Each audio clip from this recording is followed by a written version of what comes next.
Liber scriptus proferetur, in quo totum continetur, unde mundus judicetur. Iud exergo cum sedebit, quid latet apparebit, nili multum remanebit. La sédation profonde des soins palliatifs maintient encore suffisamment de vie pour que le tout est accompli soit prononcé par Dieu lui-même et permette à ce moment-là, et seulement à ce moment-là, au corps qui se bat encore contre la mort, de lâcher prise. Accompagné jusqu'au bout par l'amour fraternel qui lui aura épargné d'atroces douleurs sans le plonger immédiatement dans la mort, interrompant comme par effraction un accomplissement qui n'appartient jamais à un individu seul. Pour le croyant, c'est à Dieu d'en décider le moment. Mais pour celui qui ne croit pas et veut simplement s'en tenir à une certaine sagesse, il est certain qu'il serait insensé de donner aux mêmes hommes, dont la mission est de protéger la vie, le droit de la supprimer. D'ailleurs, les partisans de l'euthanasie le reconnaissent eux-mêmes et vont jusqu'à l'écrire. Accomplir un tel acte n'est jamais chose aisée. Dans son livre très contestable, qui s'appelle « Médecin catholique, pourquoi je pratique l'euthanasie », le docteur Corinne Van Host écrit « Injecter un produit létal à quelqu'un, même mourant, c'est combattre la vie. La forcer à s'arrêter, alors qu'elle essaie toujours de résister. » À ce moment-là, on se retrouve en collaboration avec le mal. On va dans le même sens. Alors oui, on a le sentiment de tuer. Et plus loin, il y a cette comparaison qu'il est bon de mon devoir de relever. Et je cite, « Comme le Christ dans sa prière au moment de l'agonie, je voudrais que cela puisse ne pas arriver. » C'est pour ça qu'à mes yeux, chaque euthanasie est véritablement le lieu de Gethsémani. Là où Jésus, qui était né petit enfant, impuissant, a vécu la pleine détresse à l'approche de la mort et a accepté de marcher vers l'anéantissement de la croix. Bien sûr, le geste me blesse toujours car il n'est pas intrinsèquement bon, mais cela peut être juste de se laisser blesser. Fin de citation. Chacun l'aura compris, il y a référence à Matthieu 26, verset 36-39, et à Genèse 32, 23-31, la lutte de Jacob avec l'ange. Le patriarche en ressort vainqueur, mais il est boiteux. Autre référence biblique du docteur Van Host, Marc 2, 23, le sabbat a été fait pour l'homme et non l'homme pour le sabbat, justifiant ainsi la transgression d'un des 10 commandements par Jésus en euthanasiant. Elle transgresse, elle le sait, le commandement. Tu ne commettras pas de meurtre en donnant la mort. Or, Jésus prononce cette parole pour justifier ses disciples tenaillés par la faim qui arrachent à la main des grains de blé dans un champ un jour de sabbat. Et ce geste de survie, eh bien, il est condamné par certains pharisiens qui l'assimilent à un travail de moissonneur, transgressant l'ordre du repos sabbatique. Mais la finalité de leur acte est le maintien de la vie. Cette référence ne convient donc pas, tout comme les précédentes. À Gethsémani, Jésus manifeste son effroi devant la mort cruelle et douloureuse de la croix. Et tout naturellement, il préférerait une autre fin, ce qui prouve bien la réalité de son humanité, mais par obéissance au Père, il se soumet à sa volonté, alors qu'il aurait été libre de s'en soustraire. L'adjectif impuissant utilisé par le docteur Van Ost n'a donc pas sa place ici, car en nous avançant plus loin dans la passion, nous devons croire que Jésus aurait pu descendre de la croix quand les grands prêtres l'y mettent au défi.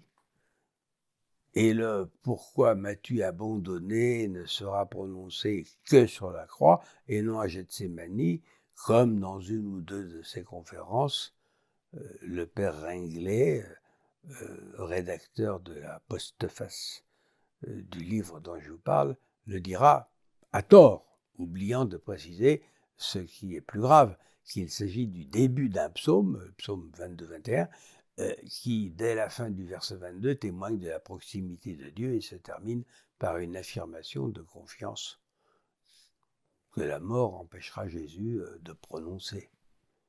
Je crois aussi que l'évocation de Jean 21, la prédiction du martyre de Pierre par Jésus, n'a pas non plus sa place dans la brillante postface de mon confrère. Pierre sera conduit, sans l'avoir explicitement voulu, à rendre témoignage au Christ par le martyre.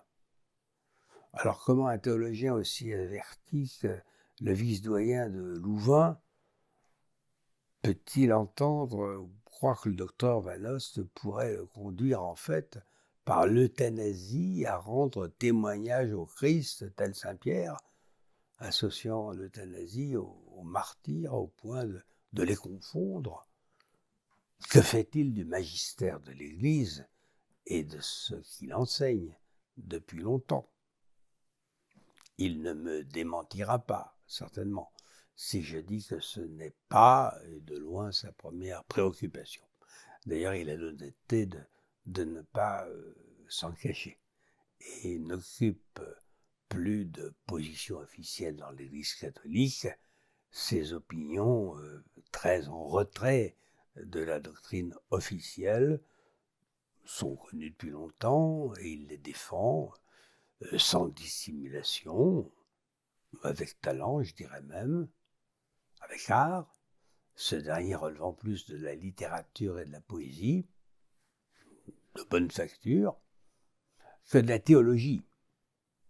Qu'il veuille absolument lier les soins palliatifs à l'euthanasie me gêne cependant. Ne pas faire l'effort, du moins pour son lecteur catholique, d'expliquer la conception thomiste du double effet, même s'il ne l'admet pas, m'ennuie, parce que c'est la doctrine officielle de l'Église catholique, à laquelle il appartient, et de plus comme prêtre, toujours en exercice, et que c'est elle qui appuie les évêques pour expliquer leur position. C'est ainsi que très logiquement, il ne voit pas de différence entre la sédation profonde maintenue jusqu'au décès et l'euthanasie, et ceci est grave de sa part. Parce qu'effectivement, ce loin est loin d'être évident et que sur le plan médical, nous trouvons devant des actes qui peuvent apparaître comme voisins. Il n'en va pas de même sur le plan juridique. Et ceci est capital pour notre sujet, puisque l'élaboration d'une loi est envisagée en France. L'interdiction d'administrer un produit létal à un patient constitue un des éléments du serment d'Hippocrate qui fonde la confiance entre le malade et son médecin, tout comme le secret de la confession entre le pénitent et le prêtre. Une société civilisée doit avoir des repères, des lieux et des hommes de sûreté et de confiance. Sinon, elle ne tarde pas à tomber dans la barbarie. Certes, j'ai plus de respect pour une personne qui reconnaît son acte de transgression que pour celle qui le dissimule. Mais cela ne veut pas dire que je l'approuve. La révélation divine contenue dans les Saintes Écritures nous apprend que l'homme n'est pas demeuré dans sa bonté originelle et que, justement, l'origine du mal est dans une transgression de l'ordre de Dieu. Transgresser sera toujours dangereux pour un chrétien et risque de devenir diabolique s'il invoque sa liberté de conscience.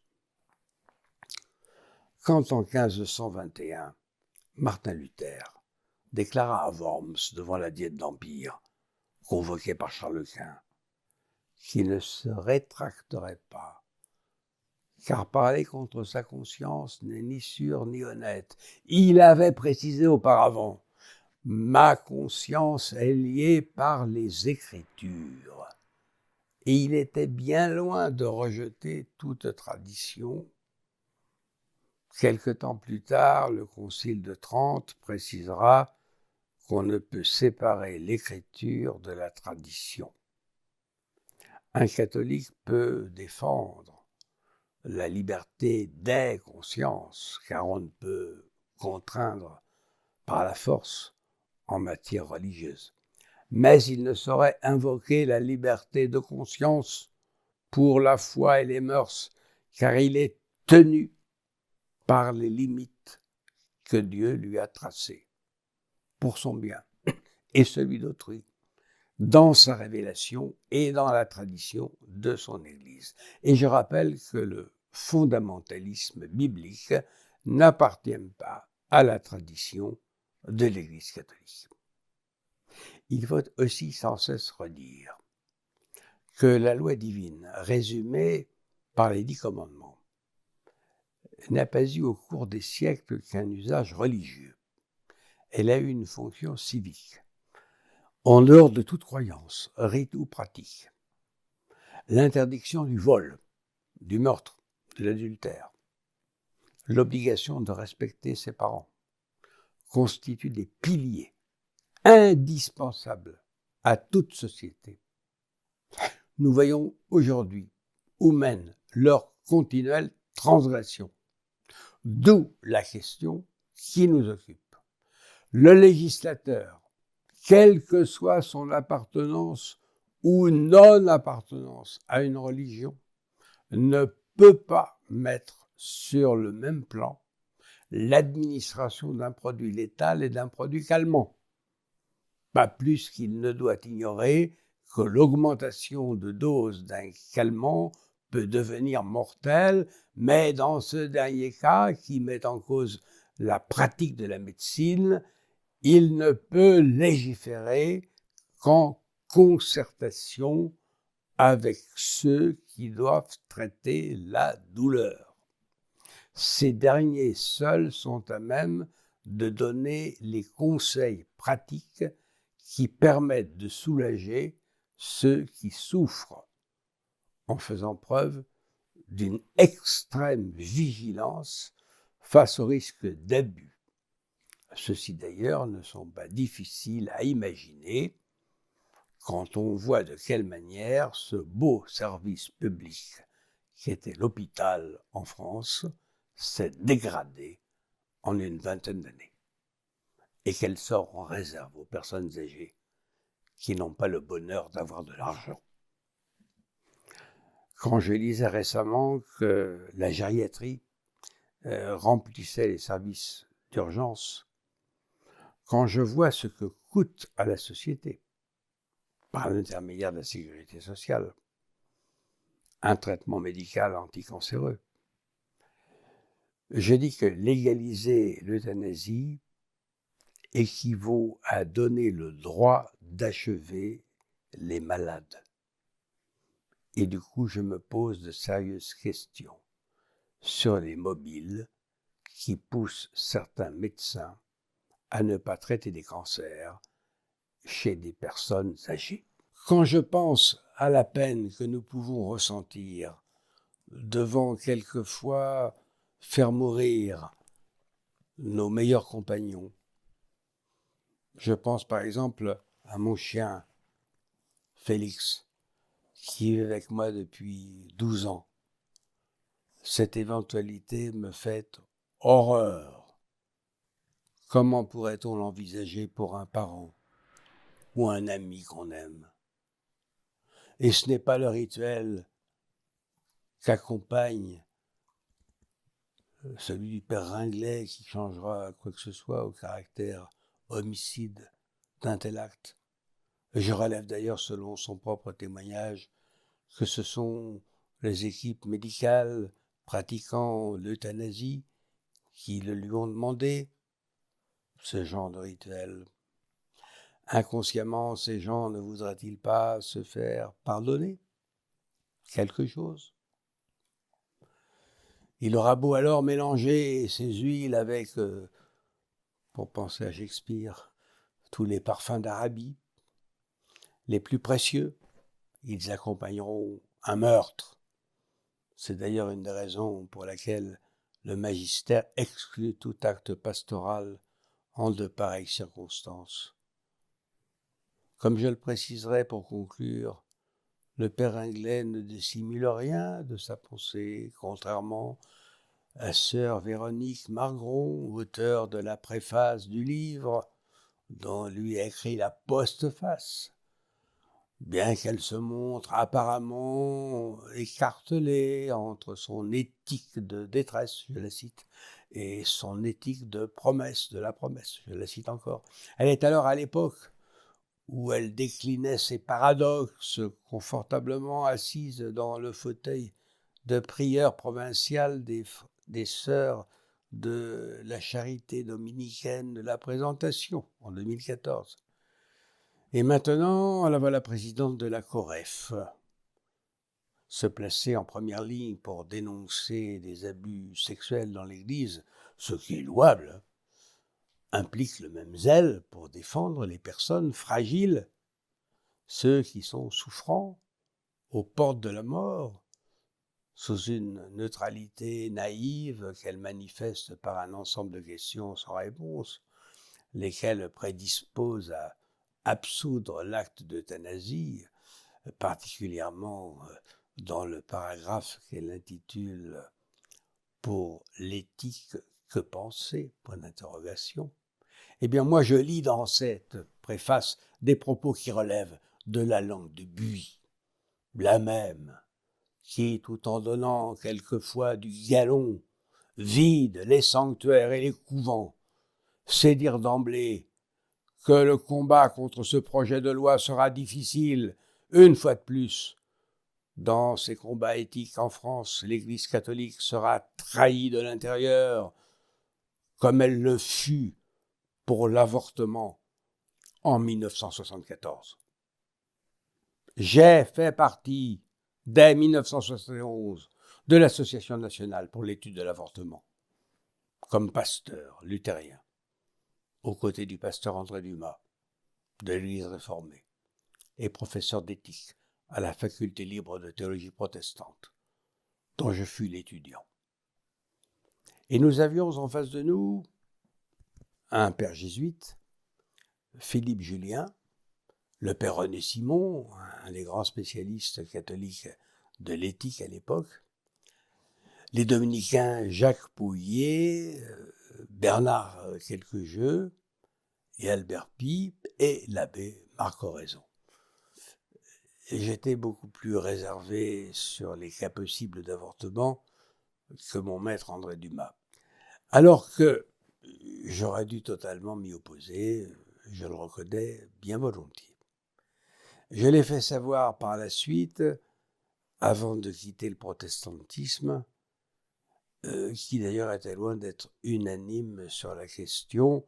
Je fus critiqué, et c'était juste, pour mon libéralisme dès 1971. Mais à la grande surprise d'André Dumas, comme à la mienne d'ailleurs, nos confrères catholiques de la commission à l'époque allaient beaucoup plus loin que nous, sans s'attirer des reproches clairs de l'épiscopat de cette époque. Il faudra attendre la bataille législative, qui d'ailleurs a été perdue en 1974 et reperdue en 1979 au moment du réexamen de la loi, où j'avais ouvertement conseillé de voter contre, car il était alors pour moi évident que cette loi avait poussé les gens à considérer l'avortement comme un moyen supplémentaire de contraception. Ce qu'elle n'était pas aux yeux de Madame Veil. De plus, elle était très mal appliquée, en particulier par l'omission systématique des entretiens psychologiques préalables prévus par le texte de loi de 1974, car je rappelle que dans son discours à l'Assemblée nationale, Simone Veil présenta toujours la demande d'avortement comme un acte d'expression de détresse de femmes et jamais comme un droit. Autant dire que pour l'euthanasie, je ne me fais pas beaucoup d'illusions. Certes, nous ne sommes plus dans les années de chape de plomb, 1970-1980, pour reprendre une expression d'un de nos grands prélats français. Mais le pouvoir des médias a considérablement augmenté, tout comme leur fâcheuse tendance à la pensée unique. On censure davantage aujourd'hui que dans les années 70-80. Et ce, dans tous les médias, sans aucune exception. Aussi, sans y ajouter un seul commentaire, je conclurai par quelques courts extraits du document « Le bon samaritain » de la Congrégation pour la doctrine de la foi, publié le 22 septembre 2020 au Vatican, qui a reçu l'approbation du pape François et qui, selon moi, appelle et appelleront des réactions concrètes de l'Église, rappel à la discipline doctrinale, sacramentelle, etc. Faute de quoi, je crains qu'elle n'ait plus rien à dire, pour un moment, sur le plan sociétal, et se suicide dans sa structure actuelle, et ce, sans besoin d'assistance. Je cite, « L'Église considère qu'il est nécessaire de réaffirmer comme enseignement définitif que l'euthanasie est un crime contre la vie humaine parce que, par un tel acte, l'homme choisit de causer directement la mort d'un autre être humain innocent. Ceux qui adoptent des lois sur l'euthanasie et le suicide assisté sont donc complices du grave péché que d'autres commettront. Ils sont également coupables de scandale, car ces lois contribuent à déformer la conscience même des fidèles. Les lois qui légalisent l'euthanasie affectent le fondement de l'ordre juridique, le droit à la vie, qui soutient tout autre droit, y compris l'exercice de la liberté humaine. L'existence de cette loi nuit profondément aux relations humaines, à la justice et menace la confiance mutuelle entre les hommes. Les soins palliatifs sont l'expression la plus authentique de l'action humaine et chrétienne d'assistance, le symbole tangible d'un être compatissant aux côtés de ceux qui souffrent. L'expérience montre que l'application de soins palliatifs réduit considérablement le nombre de personnes réclamant une euthanasie. Aucun geste extérieur n'est admissible de la part de ceux qui assistent spirituellement ces personnes malades, qui puisse être interprété comme une approbation de l'acte euthanasique, comme par exemple rester présent au moment de sa réalisation. Une telle présence ne peut être interprétée que comme une complicité. Que Dieu nous soit en aide. Rex tremende majestatis, qui salva